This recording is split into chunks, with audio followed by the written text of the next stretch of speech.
Assalamu alaikum wa rahmatullahi wa barakatuh.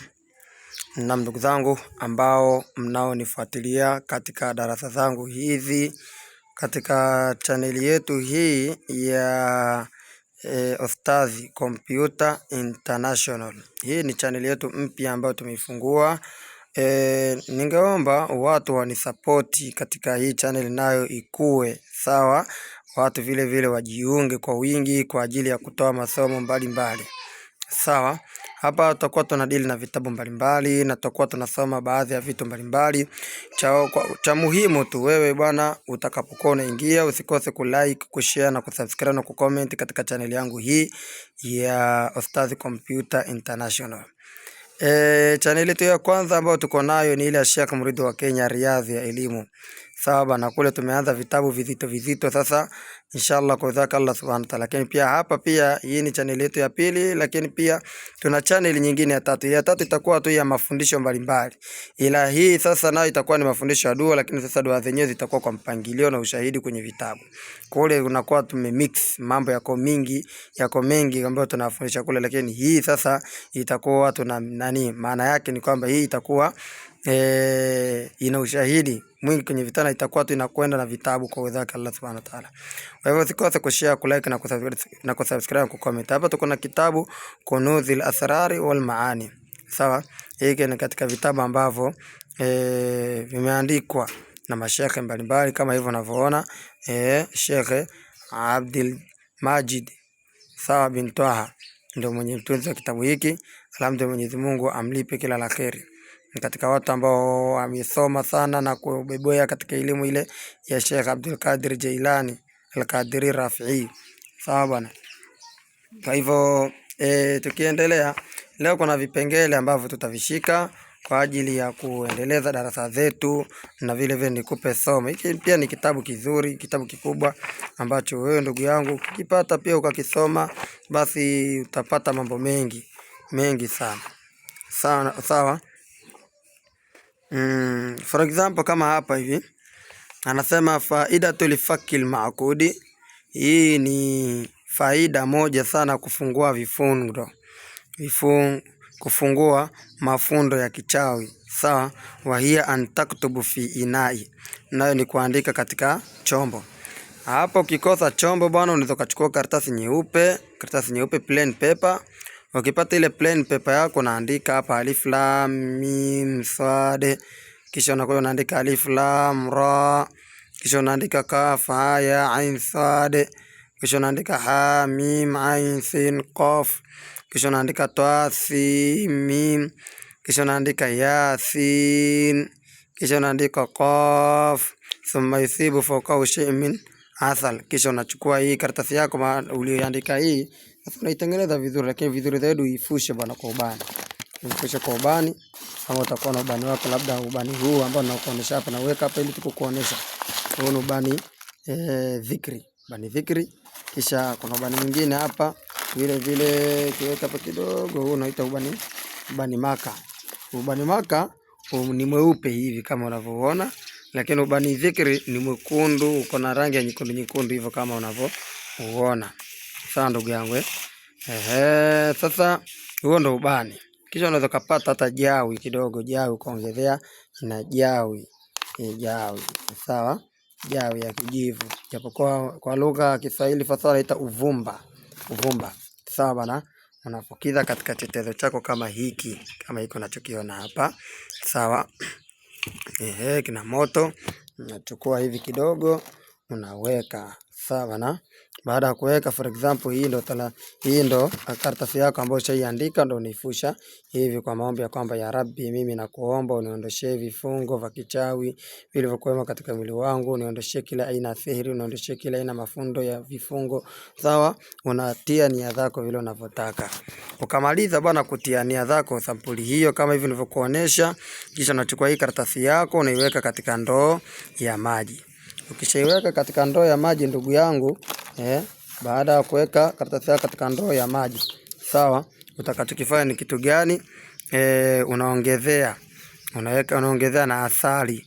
ukishaongezea na asali ya nyuki, anakuambia asali nali. Kwa nini amekwambia asali ya nyuki? Sababu kuna asali za kutengenezwa na tende, kuna asali za kutengenezwa na zabibu. Sasa hataki ile zabibu wala sijui tende, tukatafute asali ya nyuki original kabisa, asali nali ya nyuki au zaituni. Maana yake ukikosa hii asali nzuri zaidi ni asali. Ukishapata asali kisha ndo unakunywa yale maji yako. Lakini ukikosa hii sasa unaweka zaituni. Unaweka zeti ya zaituni, mafuta ya zaituni katika yale maji yako. Kisha unafanya nini? Wayashrabuhu, unakunywa. Sawa? Wayashrabu al-maakudi, yule ambaye alifungwa mafundo ya kichawi, fayathka yani fayashfa insha Allah. Maana yake atapona kwa uwezo wake Allah subhanahu wa ta'ala. Hii faida ya kwanza nimekupa. Sawa, faida ya kwanza nimekupa. Lakini vile vile akakwambia hapa, wa mimma yanfa lidhalika aidan, na vile vile katika mambo ambayo yanafanya pia kazi kama hii ya kufundua ngua mafundo kama haya. Wengi sana wameteseka, mafundo yamefungwa, vifungo wamefungwa, vitu mbalimbali na vingi sana, na hawajui namna ya kuweza kujisaidia, namna ya kuweza kujikokwamua. Sasa cha kufanya nakwambia, hata hii pia ni njia ya pili ya kufanya. Njia ni kama hii tu. Sawa, anakuambia antaktubu hadhihi ayati ala waraqa. Sawa, unaandika aya hizi ambazo anakuelezea hapa katika karatasi. Thumma tatu wa ta'alaka, kisha unaikunja ile karatasi, wa ta'alaka bi khaytu ala aunuki, yani unaifunga, unaitengeneza vizuri. Baada ya kuifunga kama irizo, unaifunga shingoni. Sawa bana, al-maakudi, katika yule ambaye alifungwa mafundo. Inda iradatil jamaa, hapa sasa ni vile vifungo ambao mtu kafungwa asimjamii mke wake. Kuna mafundo mengine mtu anafungwa asimjamii mke wake. Kuna mafundo mtu anafungwa asipate tendo la jimai, au kuna mwingine anafungwa asioe. Kuna mwingine anafungwa asipate ujauzito. Sawa bwana, watu wana mafundo mengi wanatumia. Tena mafundo mengine anafungwa kaburini, mengine katika jalala, mengine basi anafungwa katika chooni. Mafundo kama tu kwa ajili ya kubatilisha, ndio nafanya kazi kama hii. Sawa, lakini sasa anafunga shingoni inda iradatihi jamaa, wakati anapotaka kufanya tendo la jimai, hata yafraga, mpaka pale atakapomaliza wa ayati ya. Maana ukishafunga hapa, hata kama ulikuwa una mafundo ala kichawi, yani ndugu yangu, utakwenda kupiga kazi kweli kweli. Ukienda kumjamii mke wako, utafanya, yule mzee lazima atasimama. Sawa bana, unaandika hii fafatahna abwaba samai bima'in munhamir wafajjarna al-ardha uyunan faltaqa al-ma'u ala amrin qad qudir wa hamalnahu ala dhati alwahin wa duthur tajri bi'ayunina jazaan liman kana kufir. Baada ya kuandika hivyo ndugu yangu, basi unaandika hivyo tu. Baada ya kuandika hivyo unafunga shingoni. Utaona maajabu yake makubwa katika faida hizi ninazokuelezea. Lakini pia vile vile ndugu yangu, hapa kuna mambo mengine bwana. Wote leo tupate faida. Sawa? Tupate faida. Hata kwa niende huko kuangalizia faida nyingine nzuri. Sawa?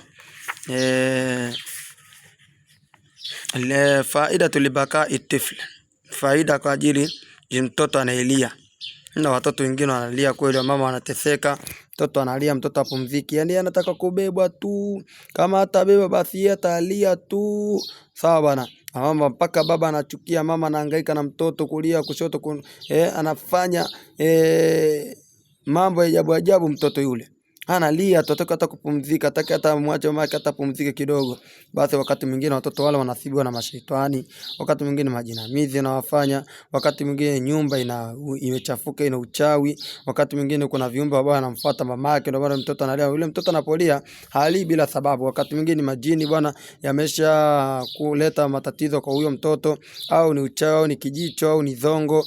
Sasa ndugu yangu, ukiwa yote hayo kwa ajili sasa kuondosha yule mtoto kulialia tu, manake kubatilisha siri hiyo, au kuvunja uchawi huo, au kubatilisha majini hayo na mambo mengine kadhalika. Anakuambia wa hiya an taktubu ala waraka wa ta'alaka ala tifli mayali. Anakuambia nayo ni kuandika haya maneno katika karatasi, kisha unamfunga mtoto yule anayelialia. Hii ni faida moja mzuri ambayo itamsaidia.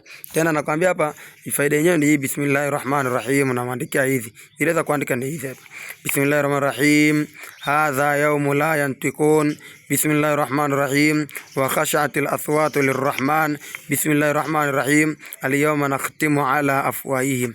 Ukamaliza kama kawaida yako, umemaliza kuandika, unachukua ubani wako, unafusha. Chukua ubani wako, chota, fusha vizuri katika fusho lako. Sawa, chukua ile karatasi yako, unatia nia ya Rabbi bwana, for example, hii ndo karatasi yako, umeshaiandika hivi, tayari imeshakamilika kwa sampuli hii.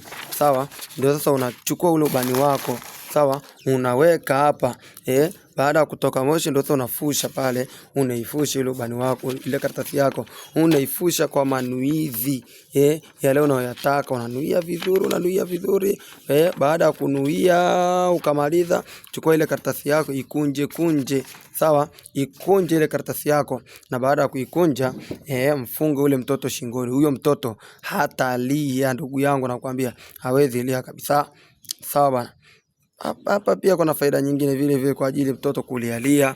Anasema wa mimma yanfa libaka'il atfal, vile vile katika mambo mengine nafanya kazi za kumzuia mtoto yule kulialia, antaktuba ala waraka wa ta'alaka ala tifli mayali. Kama hii pia ni kama hii pia, unaandika kisha unamfunga mtoto. Andika katika karatasi alafu unamfunga mtoto. Unaandika nini? Alhamdulillahi alladhi la yansa min dhikrihi wala yadhi'u ajra man shakarahu, kam min ni'matillahi ala abdi dhakirin wa ghairi dhakirin, wa kam min minnatillahi ala qalbi shakirin wa ghairi shakirin, wa kam min ni'matillahi. Unaandika mpaka hapa. Sawa na nikifikia hapo umemaliza, na kuonesha vizuri ili wakati unaandika usisumbuke. Hii ndio utaiandika yenyewe, inaanza hapa. Alhamdulillah, unaona hii sehemu hii bracket hii, unaanza hapo kwenye bracket hapa. Haya hapa yote ni maelezo, kutoka hapa mpaka huko yote ni maelezo. Yenyewe inaanza hapo kwenye hii bracket. Sawa, unaandika mpaka unafikia hapa. Hii inamzuia kabisa mtoto kutolia. Na utakapofanya hivi, na kuomba pale utakapofanikisha nirudishie majibu kwa uwezo wake Allah Subhanahu wa Ta'ala. Ziko faida nyingine hapa Sheikh alikuwa anaeleza. Mambo ni mengi sana kufundisha. Nikwambia kurahisisha kujifungua. Sawa, hii nitatoa darasa lake. Kwanza nikate hii video kisha nitatoa darasa zake. Naam, ni mimi wako bwana Sheikh Computer International. Kwa hivyo usikose kushare, kulike na kusubscribe na kucomment katika channel yangu hii ya Sheikh Computer International. Biidhnillah tabaraka taala. Wa assalamu alaykum wa rahmatullahi wa barakatuh.